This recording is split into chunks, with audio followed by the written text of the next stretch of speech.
Il est en train d'arranger la vie. Il est en train de cultiver. Il est en train d'arroser. Il est en train d'arracher. Alléluia. Amen. Lorsque le Père fait son travail, il taille. Il enlève même les branches mortes. Il enlève les branches malades.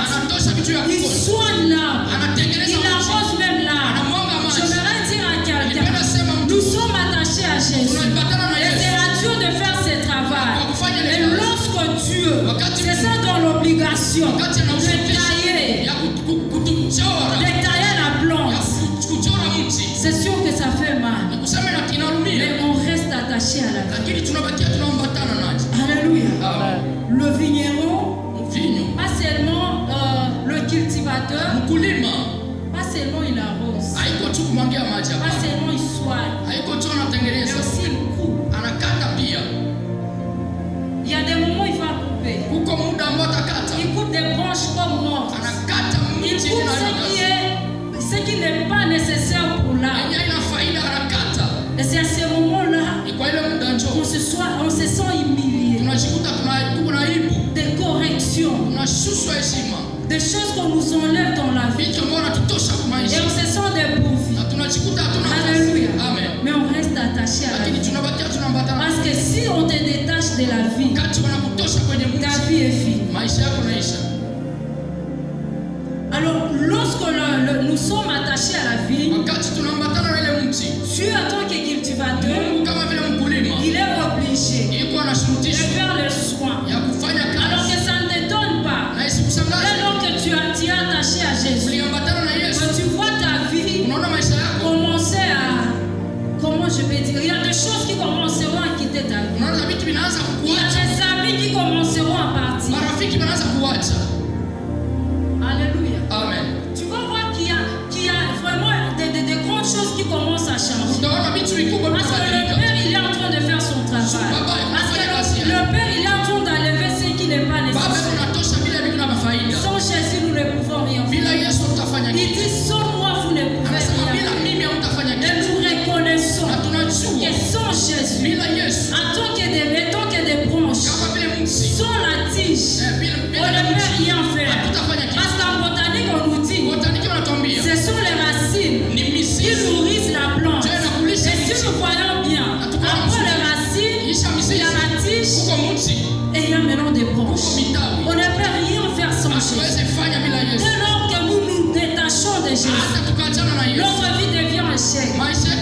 Est-ce qu'on est d'accord avec ça? Aucune branche ne peut survivre en dehors de l'arbre. Même à la maison, lorsque vous coupez un arbre et vous jetez des branches comme ça, ça va sécher dans quelques temps. Alléluia. Il dit sans moi, vous ne pouvez pas porter de fruits. Sans moi, vous ne pouvez pas porter de fruits. Il dit demeurer en moi. Ne passez pas, demeurer. Demeurer quelque part veut dire quoi? Je peux être en train de passer. Je peux être en train de passer. Mais je suis en train de passer. Je ne demeure pas. Demeurer quelque part, ça signifie y loger. Donc tu fais de ces lieux comme ta propre maison. Il est en train de dire demeurez en moi. Parce que sans moi, vous ne pouvez rien faire.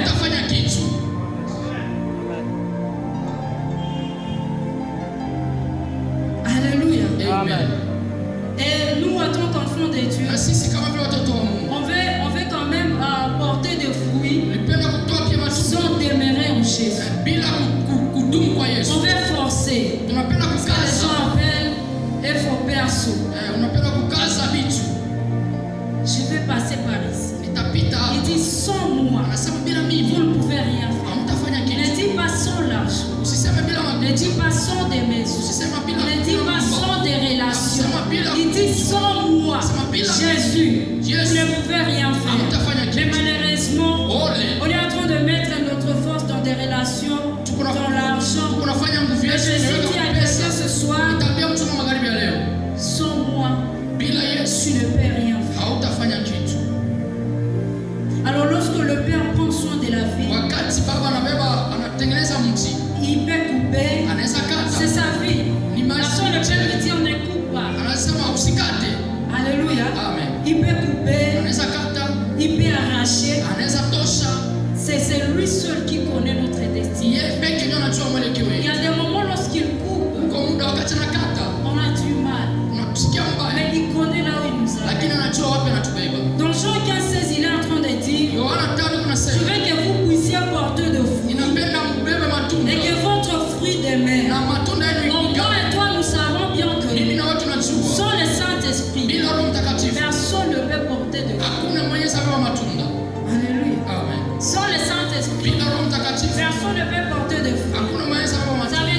quoi? Lorsqu'on est attaché à Jésus, lorsqu'on demeure en Jésus, Jésus fait son entrée dans nos vies. Et nous ne vivons pas seuls.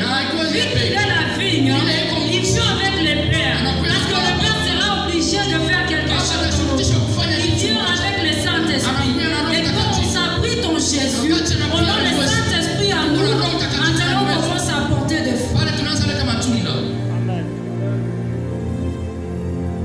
Personne ne peut dire qu'il est attaché à Jésus. Personne ne peut dire qu'il est attaché au frère sans qu'il soit des fruits dans sa vie.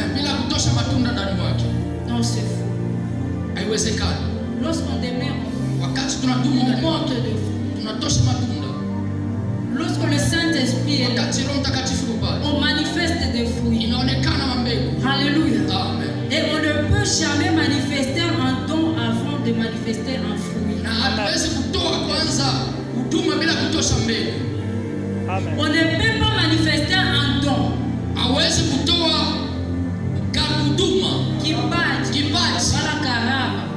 sans manifester un fruit. Je ne sais pas si on est d'accord. Avant de manifester les dons, on doit manifester le fruit. Un enfant de Dieu qui manifeste un don sans des fruits. Non. C'est une vie chrétienne déséquilibrée. Voilà pourquoi l'apôtre Paul a compris cela. Il est en train de dire dans 1 Corinthiens 13, il est en train de dire, même si je prophétise, sans l'amour je ne suis rien. Même quand je vais parler la langue des autres, même quand je vais parler la langue des autres, sans l'amour je ne suis rien. Il va loin, il dit, même lorsque je vais livrer mon corps en sacrifice, sans l'amour je ne suis rien. Il comprend que lorsqu'on demeure en Jésus, on manifeste le fruit avant de manifester le don. Alléluia. Amen. Le fruit avant le don. Tu ne peux pas prophétiser sans avoir l'amour. D'ailleurs, je vais vous choquer. Le prophétique, pour ceux qui ont déjà œuvré dans le prophétique, on prophétise beaucoup plus sur la personne qu'on aime.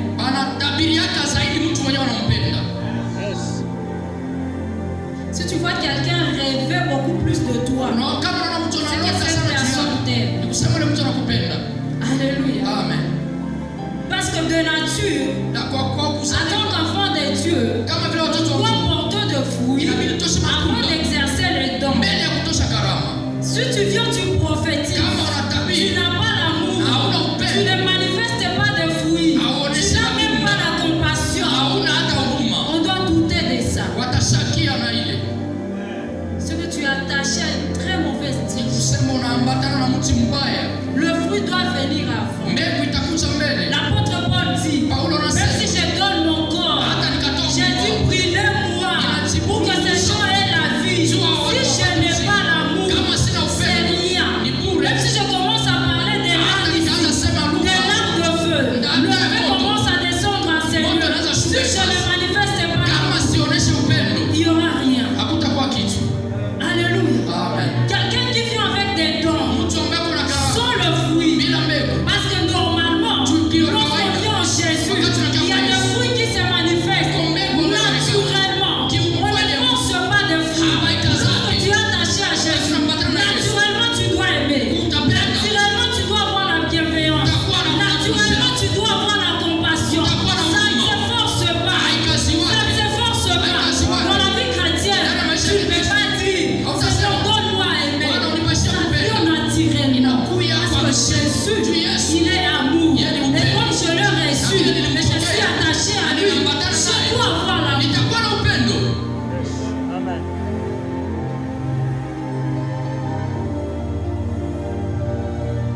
On ne peut pas forcer de fruits. Un vrai chrétien qui s'attache au vrai Seigneur, premièrement, on les reconnaît par le fruit. Personne ne peut guérir un malade avant d'avoir compassion de cette personne. tu ne peux pas. Si tu veux me guérir de ma maladie, il faut que tu aies compassion. Jésus lui-même, il a compris. Jésus, la Bible nous dit, avant qu'il ne puisse faire des miracles, la Bible dit ceci, il eut compassion de la foule. Alléluia. Jésus ne pouvait pas faire le miracle sans compassion. Il ne pouvait pas le faire. Alors les dons sont le fruit. Les dons sont fruits. Sans fruit.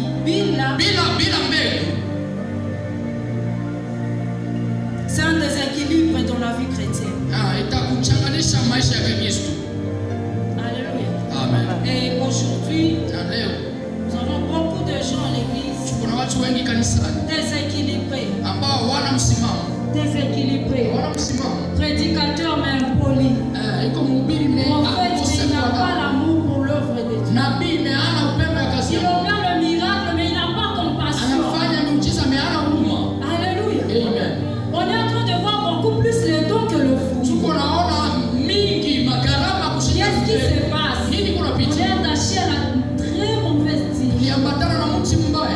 Amen. On est en train de voir beaucoup plus le domaine de miracle évolue. Mais lorsqu'on voit les caractères, lorsqu'on cherche le fruit, en tout on ne voit pas la compassion, en tout on ne voit pas l'amour, en tout on ne voit pas la bienveillance. Mais on voit le miracle, le signe et le prodige, c'est toi qui prophétise, sans amour, le pardon l'âme, sans amour, le l'âme réveille, il n'y a pas la compassion. Cela montre qu'on est attaché à une très mauvaise tige. Joël 2:28 nous dit, dans le dernier jour, je répandrai mon esprit. Je vais finir mon message par là. Je répandrai mon esprit sur toute chair. Alléluia. Amen. Lorsqu'on manifeste le fruit, on manifeste aussi les dons. Il y a la plénitude du Saint-Esprit.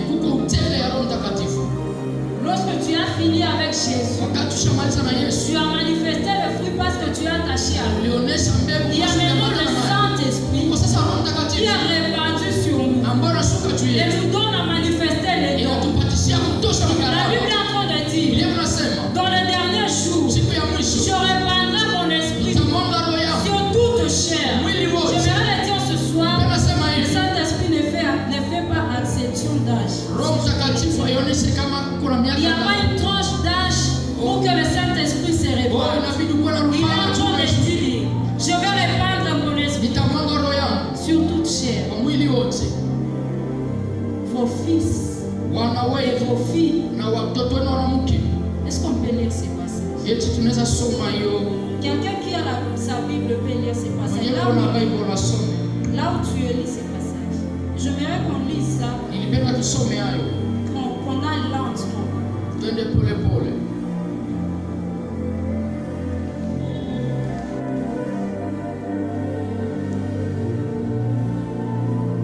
Alors nous allons lire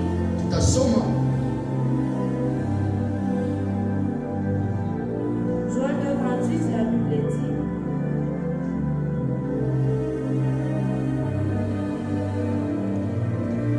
Après cela, je répandrai mon esprit sur toute chair. Vos fils et vos filles prophétiseront. Vos vieillards auront des songes et vos jeunes gens des visions. Même sur les serviteurs et sur les servantes, dans ce jour-là, je répandrai mon esprit. J'aime ce qui suit, je ferai paraître des prodiges dans les cieux et sur la terre. Yes. Alléluia. Amen.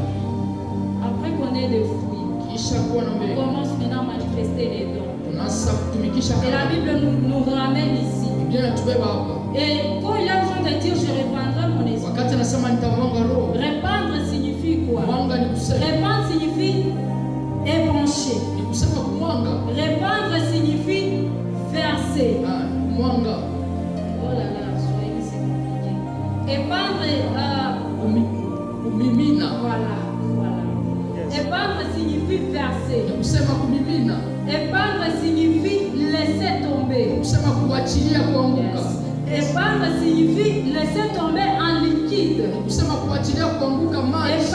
Épandre signifie distribuer. Ça signifie encore disperser. Ça signifie encore propager. Ça signifie encore étendre. Cela va nous dire quoi? On est en train de nous expliquer dans toutes les manières. Lorsqu'on laisse tomber, si je prends de l'eau, je verse ici. Je ne prends pas garde de la quantité qui va rester dans la bouteille. Je suis en train de répandre. J'aimerais nous annoncer ce soir que Dieu nous a donné son esprit sans mesure. Sans mesure, bila kupima. Alléluia. Amen. En ce dernier jour, je répandrai mon esprit sur toute chair. Que quelqu'un peut s'élever. Et nous avons ces versets en tête. La Bible est en train de dire, je répandrai